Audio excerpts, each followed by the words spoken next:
Hey guys, it's Doc, and today I'm gonna do a little scouting with the hog pan, so hold on.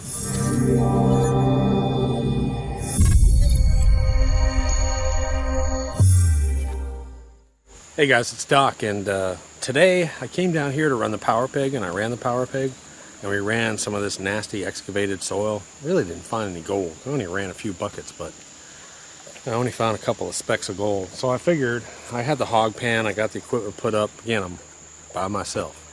There's one other guy up here with a dog. You might hear a bark. I'm going to go over here and hit this side with the hog pan. I haven't run the hog pan or shown the hog pan in a while, so you can just get a better feel for it. The reason why I'm using the hog pan, especially by myself, is I could dig this material and bring it over to my stream sluice bucket by bucket. But what the hog pan is going to let me do is I'm going to be able to put 3 shovelfuls, at least 3 or 4 shovelfuls inside the hog pan.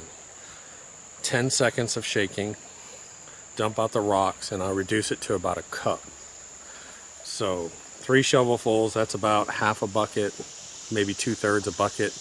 I reduce half a bucket or 2/3 of a bucket down to a cup in about 10 or 15 seconds. Then I can put that 1 cup inside of a bucket. So now I can go over here and I can dig a big hole and end up with just a small little bucket full of concentrates that I can pan out or run through the stream sluice or run through a multi-sluice or whatever. So let me just shut up, and I'm going to go over here and dig for a little bit. I'm going to let the camera roll. You get to look at my ugly butt for a while. So let me make sure I'm set up over here. I'm probably going to go over towards that sunspot over there. So really all I need is a shovel, a hog pan, and a bucket, and that's it. Again, I can dig 10 bucketfuls of material concentrated down and end up with about that much of super concentrates inside my bucket to work, which is nice. You know, it's funny because my travels take me across lots of different creeks, lots of different areas.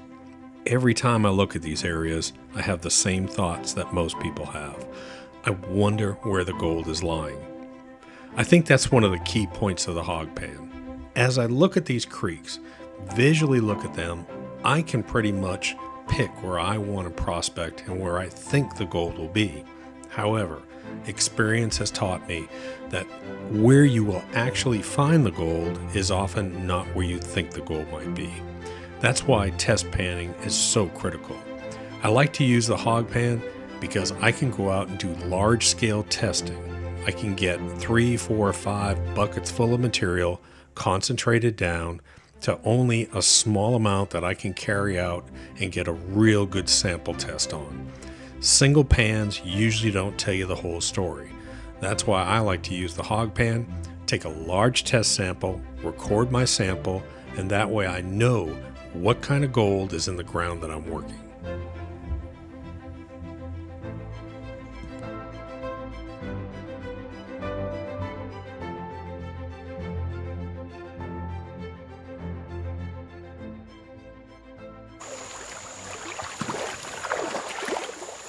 Alright, so I went over here, which is a outside bend over here, and it's all silt, and I can just feel it walking on it. So I'm going to come up here to this sort of inside bend, and down over here I've seen good gold dredging really deep, but I don't know what gold is going to be up here right on this inside bend here. So I'm going to dig here with the hog pan and see. I might have to move the camera. Let's see.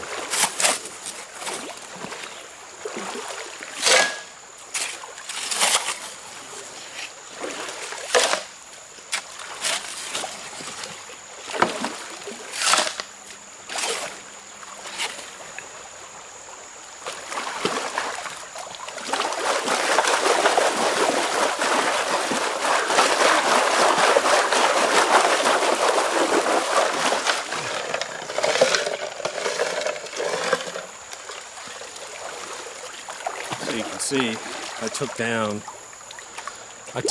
3 big shovelfuls to, there's actually going to be, with all this fine stuff in here, probably about 2 cups every time I empty it. But that's a lot less. That's about half a bucket I'm putting in here, taking it down to about 2 cups.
just so you understand, we drill a little hole right here. That's the side you dump your rocks out on. You just let your pan sort of hang and dump it out like this. Then when you go to your bucket, what ends up happening, this gate will actually swing. See how it swings loose? So when it swings loose, it allows everything to come in, and there's no restrictor plates down this end, so you can wash it. While you're dumping your material, there are restrictor plates here. When you wash it out, there are no restrictor plates. So anyways, I ran all that dirt to the stream sluice, and that dirt didn't have crap in it, so I said, let me go dig in the creek. So I'm just going to throw this right in the pan, because I'm not going to dig too much here. I just want to test this one spot. This one spot, there's a corner right there where we've done some deep dredging, like 9 feet down underwater. And we hit some really good gold.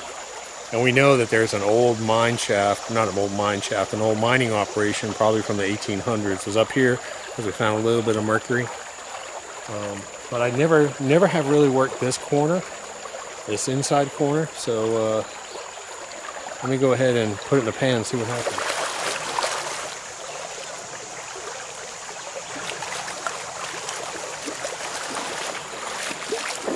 I did want to show you, look at all that black sand. Look at all that black sand. I gotta find kind of a quiet place to pan, so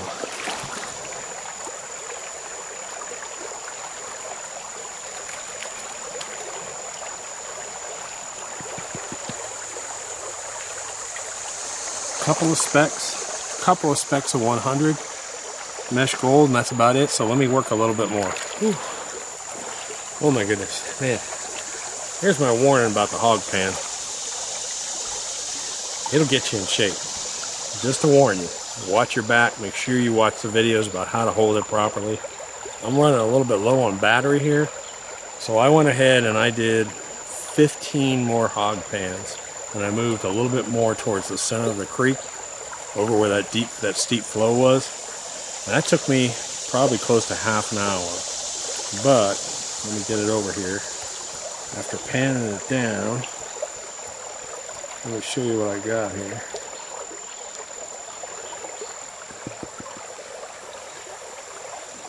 It's not all of it, but it's not bad. Let me show it to you. Okay. Dude, look at that. Oh, stepped on a root and almost spilled it. Look at that. Right there. Now that, my friends, that's incredible. That's incredible. So that's about a half hour. Look at that fine stuff up there.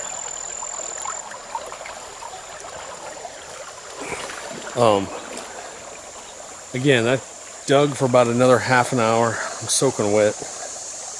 And I dug more towards the center of the creek. I really wasn't finding anything over on this side. I went more towards the center where that rip and flow is. And that is 15 hog pans. And for Georgia, that's good, man. I don't care. If there are people who run a high banker for 3 hours and don't see that kind of gold, that's really good. But this spot right here traditionally has produced for us, but only deep. I got a video way back where we were way down deep. There was a big deep hole, which is all kind of filled in now here. And I was 8 feet under the water, 4 feet into the pay, and I was working cracks and bedrocks. I was like 15 feet down dredging there, and that's where I found that big nugget. I found that big nugget there and had like a 4-gram run in 30 minutes right there on the big, with the 5-inch that we were running. So, but just beyond this, you can see that just beyond this, it sort of flares out. We've worked all in here. Nothing. It's this corner or this area over here is pretty dead. This area over here is pretty dead. Even this area, we came up here, we were running the super hog with a dredge, and that area is kind of dead over here. But right here was pretty good. Matter of fact, I had Dean, if you watch that dredging video, this is where Dean was dredging. Dean was dredging right over in here. It's a good little spot. And let's go look at, I'm going to show you that mining operation. Now you kind of have to understand the whole perspective here. See this whole cliff here? That cliff was about 20, 30 feet closer to me 3 years ago. So all this has eroded down through storms. So all that has eroded down. This right here, see that point right there? That point was way over here. And all this dirt over here was way over here. It was way over here. So, a few years ago, we spotted this old piece of wood hanging out here. See it? We spotted these old logs over here. And if you look in it, there's actually milled lumber, logs split in half, and then there's cross members in it. And what we believe that this is the end of a hydraulic operation, probably back from the 1800s. This right here, this whole thing is the end of a hydraulic sluice. So you can tell this was all exposed and it was covered up for how many hundreds of years back under there. And it's finally, and again, we saw this little piece right here, and that's it. We just saw that little piece. And over the years, all that has eroded. That's pretty amazing there. So, I've said it time and time again that you can't judge a book by its cover because you don't know what the hell's gone on over here over the past 100 years. Nevertheless, the past 1,000 years or 10,000 years, you just can't tell. You really got to dig down deep. But this is it's just amazing. This is a good area, but it's tough. It's tough to prospect here. It really is. So here's another little trick that you can do too. If you're out scouting areas that a lot of people work, if you want some recent flood gold or movement gold, see how these rocks are all dark and green on them? All those rocks are dark and green, and you see how that is not right there? Those dark green rocks have been there for quite some time. That's algae buildup. And it takes them a while to get like that. So no one's touched this probably in about a year or two. No one's been in here. If you ever see a dredge hole, you can always tell because there's a dredge hole and there's tailings behind it. But when you see these dark rocks, it's a good place if you're just working surface stuff. No telling what went on beneath that a couple years ago. So anyways, I'm damn happy with that pan. That's a lot of damn work though for that gold. I hate to be doing this. I hate to be doing this for a living back in the 1800s, especially in Georgia. Now you know why they went to California. Georgia's a tough place to prospect because a lot of the gold is just sitting right on top of that bedrock. And that's why it's good to run excavated dirt, or if you have a dredge, work a dredge down. Or we do have a couple corners here that are worth working with a high banker. And that just shows it right there. This area right in here, if you were to dig, if you were to set up a dredge, 2.5, 3 inch dredge or whatever, and run a high banker with it, that'd be a good spot to dredge. We may do that. Matter of fact, I'll probably do that this fall. Come back out here and set up here when the water's low. You see, I can set up. See this little area right here? I can set up my dredge. I can set up a super hog right in here and run a 2.5 or 3 inch. And then dredge over in here, and over in here is where I started to find some of that decent gold.